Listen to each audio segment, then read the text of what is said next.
अरोड़ा साहब, आपसे ही शुरुआत करते हैं क्योंकि ये बिल्डिंग सुपरटेक ने बनाई थी।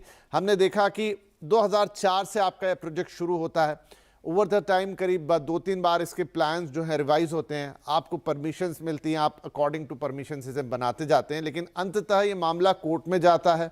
हाई कोर्ट से होता होता ये सुप्रीम कोर्ट तक पहुंचता है और फाइनली वहां से आदेश आता है कि इन 2 टावर्स को, जो कि आपके एक बड़े प्रोजेक्ट का हिस्सा थे और आइकॉनिक थे, कुतुब मीनार से ऊंचे कहे जा रहे थे, उन्हें गिरा दिया जाए।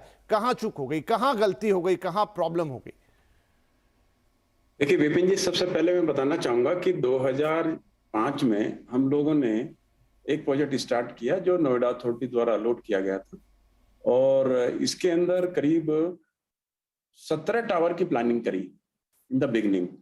15 टावर हम लोगों ने 2009 में बनाकर कंप्लीट करके और लोगों को हैंड ओवर कर दी, कंप्लीशन ले लिया, लोगों के रजिस्ट्री उनको हैंड ओवर कर दी, लोग रहने लगे।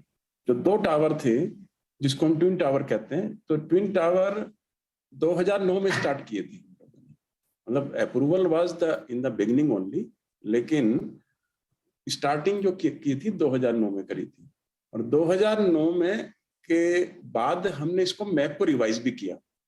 तो रिवाइज करने के साथ साथ उसमें हमने परचेजेबल एफएआर, जो गवर्नमेंट ऑफ यूपी की पॉलिसी थी कि अगर कोई डेवलपर कोई एडिशनल एफएआर बनाना चाहता है तो he has to deposit the money, पैसा वो डिपॉजिट करेगा और उसके हिसाब से वो अकॉर्डिंगली उतना एरिया बना सकता है। तो ये सब हमने एज पर द पॉलिसी किया, as per the approved plan किया। बट अनफॉर्चुनेटली जो आरडब्ल्यू थी वहां की, जो 15 टावर की थी, जो फेज 1 के लोग थे, वो हमारे खिलाफ कोर्ट में ये चले गए कि जो अप्रूवल हुई है वो विदाउट देयर कंसेंट हुई है, जबकि ऐसी कंसेंट की कोई पॉलिसी नोएडा अथॉरिटी में लागू नहीं थी। कंसेंट की पॉलिसी 2014 में लागू हुई।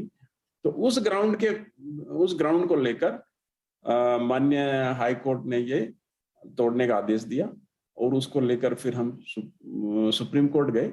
सुप्रीम कोर्ट में नोएडा अथॉरिटी भी गई साथ साथ, ये कहते हुए कि जो अप्रूवल्स हुई हैं वो एज पर द बायलॉज हुई हैं, उसके अंदर कोई भी डेविएशन नहीं किया गया था।